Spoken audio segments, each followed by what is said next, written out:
Hello and thanks for joining me. I'm in the workshop again today and I'm working on my Triumph Scrambler 1200 XE. I'm wiring in power connection for my Satnav.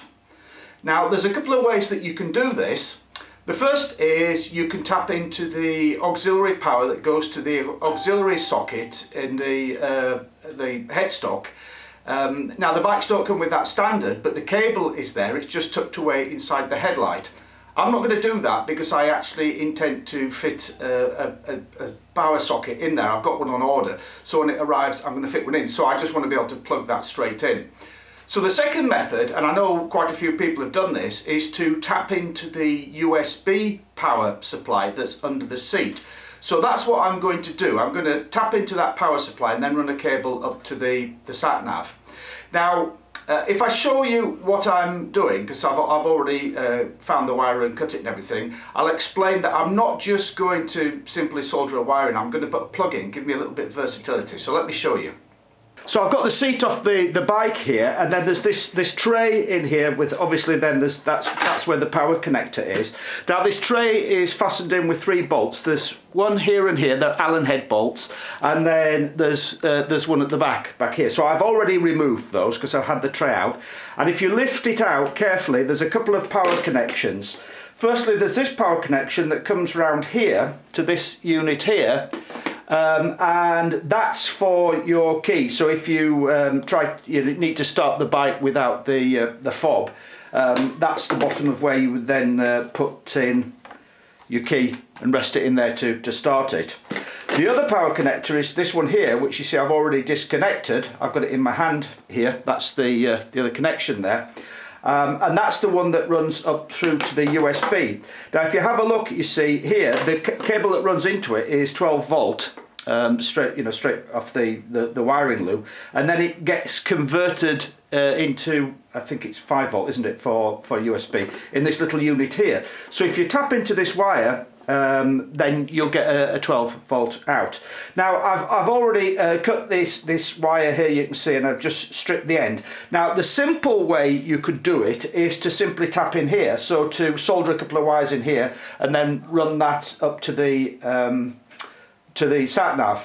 However, that's not very elegant, is it? And I don't like things that are not elegant, but also want to give myself a little bit of flexibility. So what I'm going to do is wire in a double plug here, so I can plug in this and then plug in my Satnav as well. So you'll see what I mean when I do it. Right, I just brought you over to the workbench. So what I'm going to do here takes a little bit longer, well, quite a bit more longer than simply just splice it in there. And it's a bit of a faff, but I think it's worth it. It's a far more elegant job and it gives me more flexibility, and also you'll see when I've done it, it's just a more professional, thorough job. So this is going to take quite a while, so rather than give a running commentary, I'll just try and record it the best I can, and then I'll probably show it you in fast forward it, and if necessary I'll do a little voiceover on the fast forward so you can see what I'm doing.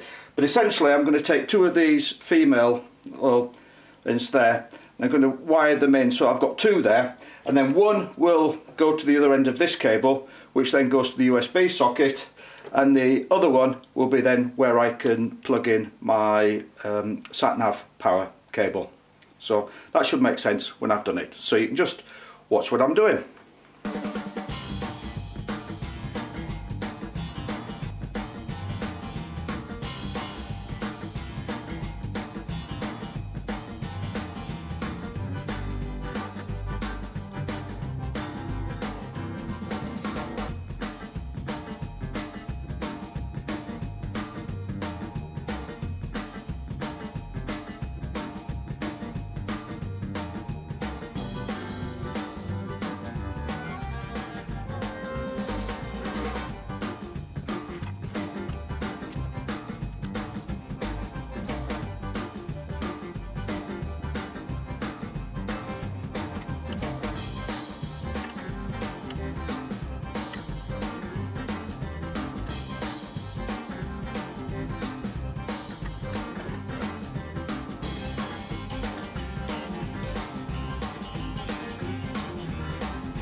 Okay, so that's my first little connector finished there. So hopefully you'll see, bring it close if that'll focus. So the black one is the connector that comes out of the loom, the original loom for the bike, and then to that I've put in, so that's a male, so I've put 2 female connectors onto that there. So that female connector will then go to the USB port, and that one I can plug in my Satnav lead on there. So the next thing is, this is the end of the cable then up to the USB plug there. So I need to wire in a male connector on this one here.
So the last job is, I like to, when I do connectors like this, seal the back to make sure that they are watertight, and I do that with a hot glue gun. So you see I've got my hot glue gun here, and just squeeze a dab of hot glue all around the wires at the back there, and then when that cools down, that actually seals that and stops any water getting in there.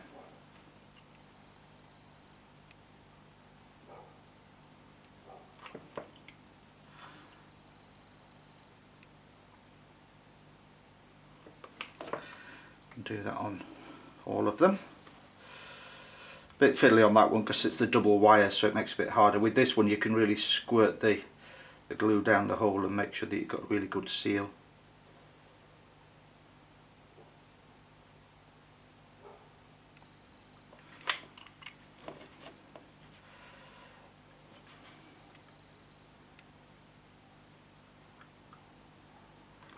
Right, let that cool down.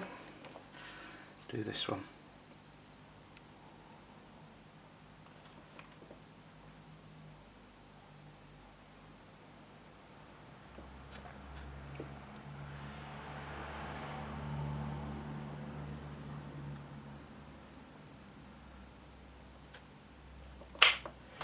Great. Right, that hot glue has now cooled down and dried, so that's sealed all around the back of both those female connectors.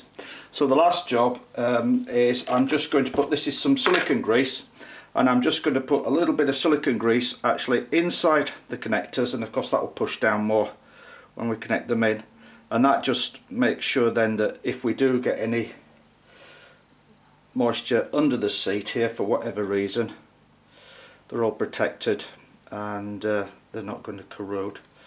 So I just like to push a bit of that grease down inside there on both of them. As I say, once you push the male connector in there, it'll push the grease down more in.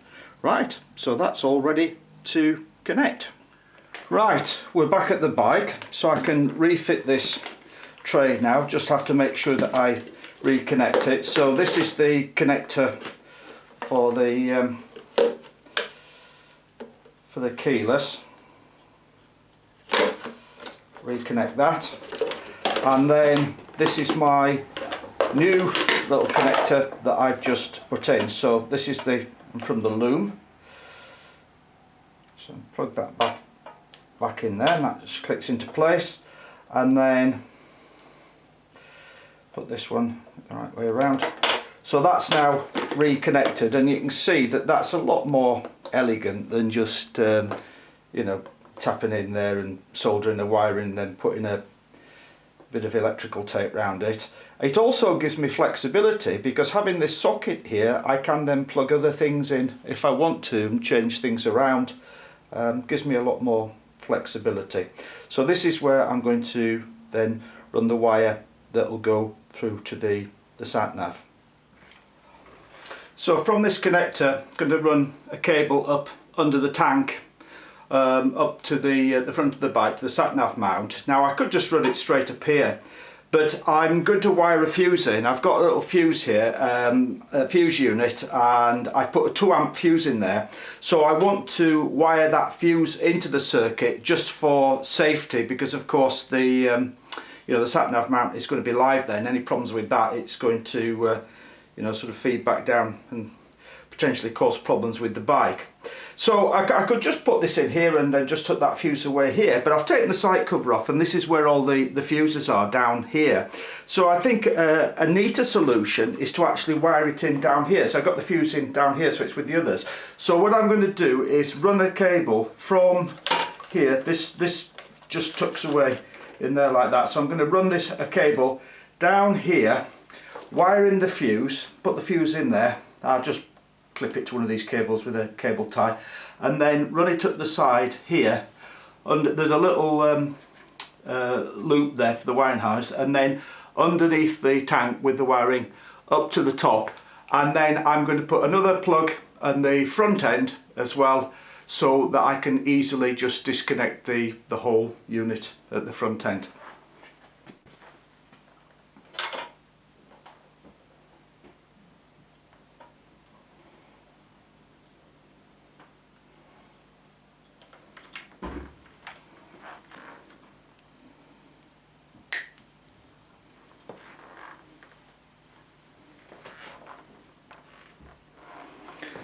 Okay, I'm just measuring up the wiring, so I'm going to have a wire plug on this end down to the fuse, wiring the fuse, and then another wire up there. You don't need to see me soldering all of that, same process as before. I'm going to solder the junctions on, you know, waterproof them. So I'll come back to you once I've got all of this wiring together. Okay, so I've run the cable up to the Satnav. And so let me just talk you through what I've done. I just popped this tray back on, but it's not actually fastened in, so if I lift that tray up. So just to recap what I've done, that's the cable that goes up to the USB. So I've tapped into that, and I've put a plug in there with 2 sockets, so I can plug back into the USB, and then this one down here goes round to the Satnav. So just pop that back on there. So I ran that cable down, sorry, this is all black on black down here, so it's hard to see, but run the cable down here into the fuse box area, and there's the fuse. So I've put an inline fuse, that's a 2 amp fuse there, and then the cable, I spliced it in, I put some shrink wrap where I soldered it in there. Then it goes up, and now there's a little conduit underneath the tank that the cabling runs in. So if you just remove the tank here, you just need to undo these 2, and then you can lift it up. You don't have to take it right off. You can get the cable to that conduit, run the cable up there, up to the front, and you can see it comes out here. It's this red and black cable that goes up there. Then I've put another connector behind there, so again I can disconnect it there if I want to, and then it comes up to the, come round on the handlebars here, comes up, this is the proper connector here to the TomTom Satnav now. Now I believe that the TomTom mount is actually fused, there's one built into it, but you know, better safe than sorry, so I've put that inline fuse down there. So I'll show you the mounting setup I have here for the Satnav. You can see it's on the handlebar. If I just take it off, right, so I've got a ram ball mount here that's on the handlebar clamp, and then the little arm just coming out sideways, and then that's the TomTom mount unit there. And then just slip the TomTom on, and you can see that that's set up so that if I'm trying to get myself positioned so where I would be looking if I was riding the bike, it's about there. So you can see it's not obstructing my view of the clocks at all. And also I like the fact that it's a lot closer. It's right next to the handlebar here, so if I got my hand on the handlebar, just, you know, working the touch screen is very easy. I don't have to, if I had it mounted down here somewhere, you know, I'd have to lean forward to get to it, so I much prefer having it here. Right, I got the bike all back together, I got the side panel on, got the seat on, and you can see also I've got this little sunshade which fits over the TomTom, which is great. So now if I switch the ignition on, the power comes on to the TomTom. I'll show you, switch the ignition on, see the ignition starts coming on, and the TomTom is powering itself up. And then when I switch the ignition off, the TomTom powers down. You can see there, that's powering down. So now I have power to my TomTom, my Satnav GPS system, but it only comes on when the ignition is on. So I hope you found that video useful, hope you found it interesting. Ride safely, and I'll see you again next time. Bye.